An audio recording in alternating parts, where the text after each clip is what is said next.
René Magritte versus Leopold, Duke of Brabant. René Magritte is one of the best Belgian painters, closely related to the 16th-century surrealism of Brueghel and El Bosco. If there is something that characterizes Magritte, it is the surrealistic world that he shows in his paintings.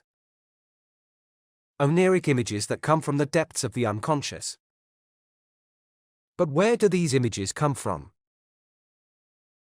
The unconscious recreates and transforms them, but they come from the real world. They are images observed by our eyes and treasured as memories in the deepest part of our mind.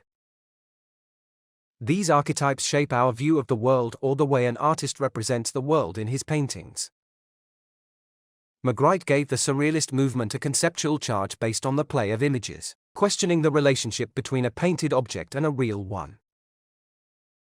What I am going to tell you is an intuitive discovery of the remote images that were in Magritte's unconscious and that were later recreated in his paintings. Magritte was born on November 21, 1898, in Lessins, Belgium, and died August 15, 1967, in Brussels. He was the eldest son of Leopold Magritte, a tailor and cloth merchant, and Regina Bertinchamps. On March 12, 1912, his mother committed suicide by drowning in the Samba River. This must surely have marked her life at the age of 14. Some critics claim that this is the origin of a series of paintings from 1927 to 1928, one of the best known being Les Amants. A couple with their faces covered like a shroud. In January 1869, Leopold, Duke of Brabant, the only son of the King of Belgium, died at the age of 9. He was the Crown Prince. It was a drama for the Belgian royal house. The boy died of pneumonia after falling into a pond in the park.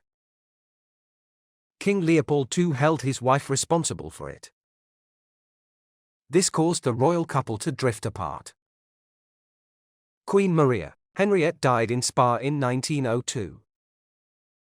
She had a very tragic life. Her Austrian family suffered a lot of misfortunes, and all this affected her psychically. The sister of King Leopold II, Charlotte, Empress of Mexico, had mental problems from 1865 until her death in 1927, victim of pneumonia. The thesis of this writing is that Magritte identified himself subconsciously with the royal family and its drama. As a child, he almost certainly saw images of the kings and their family. Magritte's alter ego is the man in the English suit and hat, just like the image of Leopold. Magritte's dead mother was depicted in Queen Marie, Henriette, riding a horse in a deconstructed forest. These visions are part of the artist's dream world. The big difference is that Magritte had a happy life. All this has a Freudian explanation. Magritte's Oedipus complex internalized after the death of his mother. And it also has a Jungian perspective, identification with the collective unconscious of the newly created Belgian state.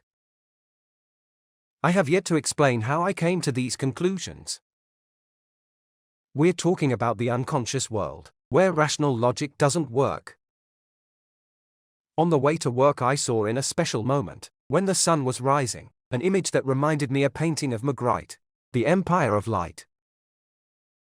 The next day I took a picture, but it was not the same moment. This was the starting point to find by chance in Palais, Melee a second-hand bookstore in Brussels, a book about Leopold II illustrated. The following associations came from this ancient picture of this book.